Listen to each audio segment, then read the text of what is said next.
As a Cajun, I've made gumbo on this channel before, and as a foodie, I've made many different types of curry before because I love it.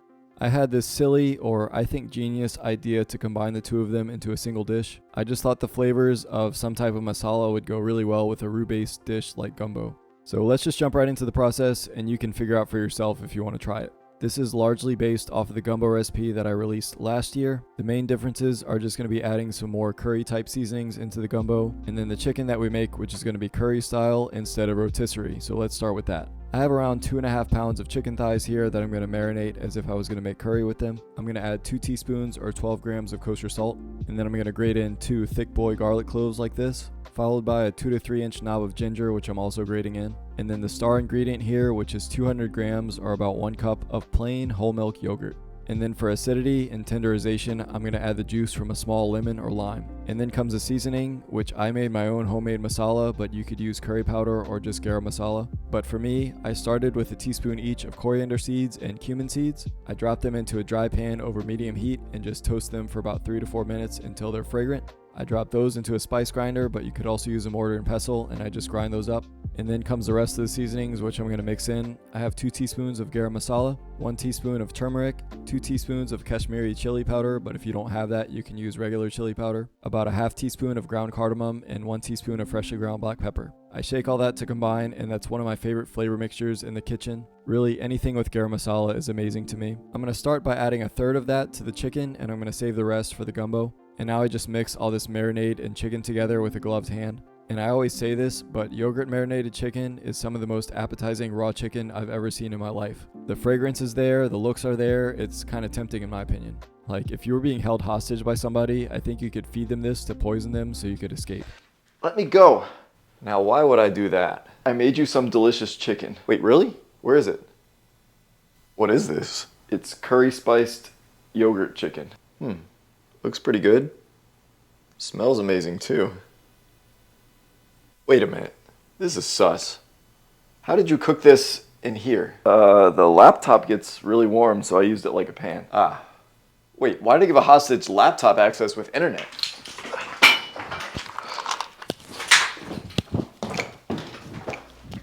Alright, but I am marinating that overnight. I feel like that's best. At least go a few hours if you can. And while that's happening, I can prep all the rest of the stuff for the gumbo. I'm going to start by chopping up my veggies, which consist of the Trinity, which is 1 yellow onion, 2 bell peppers, and 3 stalks of celery. I also have 4 green onions and about 8 cloves of garlic. I'm going to get all of these into a pretty fine dice. I don't have to do a brunoise or anything, but these aren't going to soften or cook forever, so I just want to make sure that they're not too big. And then while I have my knife out, I'm also going to slice up my andouille sausage. This is my favorite sausage in the world, and it's a staple for gumbo or pretty much any Cajun food. This might be hard to find around you, so you can use any smoked sausage, something like kielbasa would work. But I have a little more than 2 pounds here that I'm cutting up on a bias into coins. This to me might arguably be the best part of gumbo. On the next day, I'm going to get started making my gumbo, which starts with the roux. This can be challenging because to make it properly, it requires a lot of attention over a lot of time. But as long as you can focus, and if you give yourself time to practice, I think anyone can do it. I've got my cast iron Dutch oven over medium-high heat initially, and I'm going to add 3/4 of a cup each of neutral oil, which I'm using canola oil, and all-purpose flour.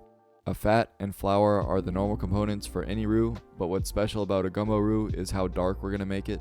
We're eventually going to brown it to the brink of burning, which is going to give it that signature deep flavor that everyone knows it for. So all you need to do is stir it constantly with a flat wooden spoon as it slowly browns. And like I said, I'm starting on medium-high heat because it doesn't have a high chance of burning until it starts to get brown. If you want to be super safe, you can start on low heat or medium-low heat. It'll just take longer. This is me 15 minutes in, which I've lowered the heat to more medium heat. It's got more of a peanut butter color now. Again, you just want to make sure you're basically constantly stirring so that nothing is sticking to the bottom and burning. For reference, in my gumbo video that I posted last year, it took me about an hour and a half to get to the dark consistency that I wanted. I feel a little more confident now because I've done it more than once, so this one went a little quicker. This is me at 30 minutes in. I'm continuing to stir, and it's got more of a chocolatey color now.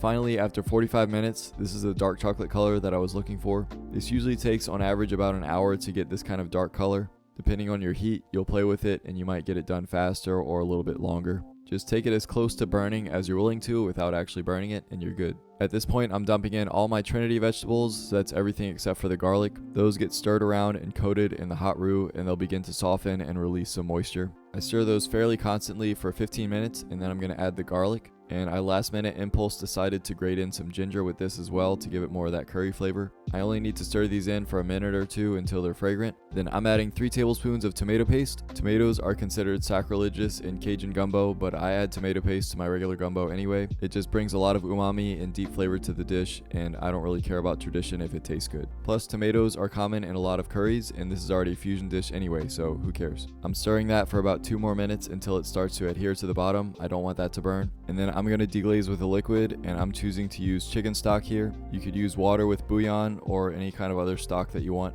but I am adding a little bit at a time so I can try to incorporate it into the flour mixture. If you dump in a lot of liquid at once, it's going to clump up with the flour, which you're going to see happen with me. I got a little impatient and added too much liquid at once. You should just do little bursts so it can evenly incorporate. But this isn't the end of the world. What I'm going to do is grab a whisk and really vigorously whisk this together. It's going to help break up the flour, but what's really going to help it is when we simmer it, it's going to kind of melt together. But just do your best job with the whisk. Even though this doesn't look pretty, you'll see at the end that it's going to be fine. By the way, I think I added about 2.5 quarts of stock in total. Usually, I would do a little more with my gumbo, but since I want this to be a curry consistency, I'm going to go a little bit less on the liquid. You can kind of make that call here. More liquid would make a little bit more servings for this, but this recipe will easily make 10 generous servings anyway with the way I did it.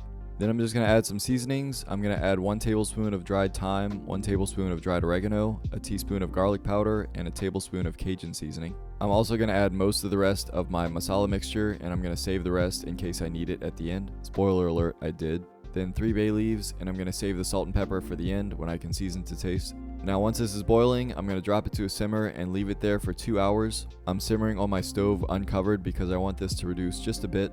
Regular gumbo, I would cover and simmer, but again, I want this to be more curry-like. And while that's going, we can prep and cook our meats so we can add those in towards the end of the simmering process. For the marinated chicken, I think the best bet is to use a grill. Cooking this yogurt marinated chicken gets pretty messy when I do it on a pan inside.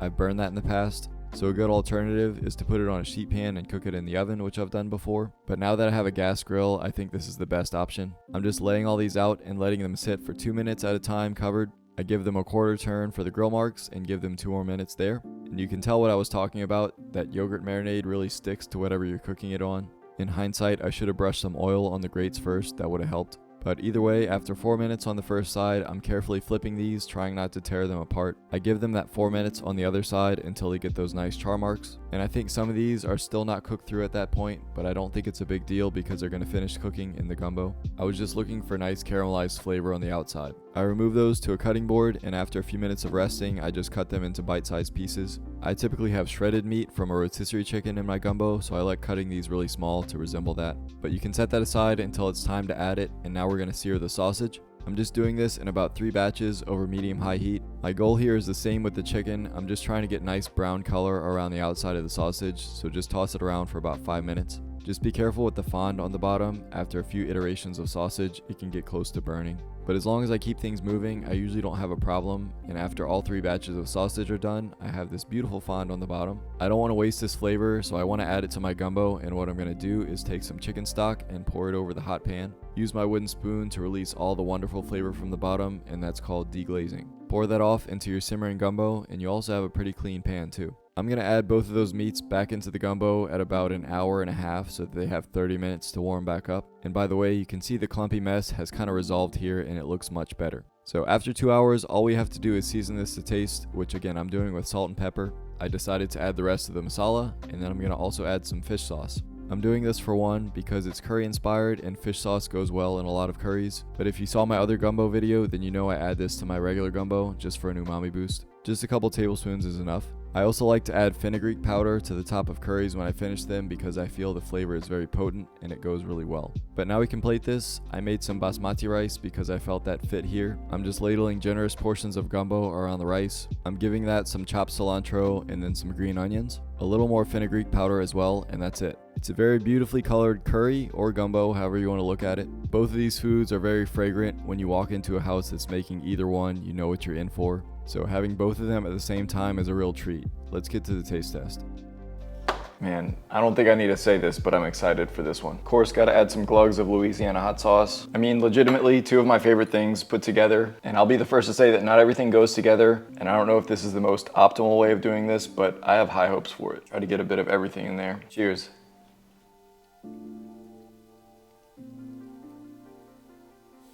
Yeah, I think this is what I dreamed up when I thought of this. Curry spice has that unique flavor. Like I've said before, garam masala is just so distinct in what it tastes like. And I feel like Cajun food, and gumbo specifically, is so accepting to any kind of flavor that you want to add to it. I mean, the only real direction that it pulls in when being cooked is from the Cajun spice. Everything else is pretty basic. It's just a vegetable base with flour and oil roux. I think this is a marriage that needed to happen.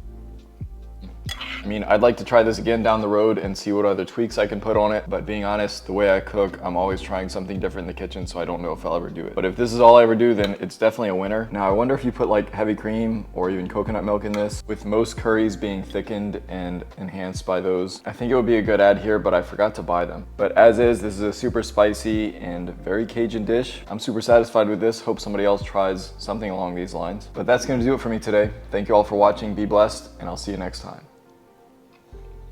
I'm about to turn everything into gumbo.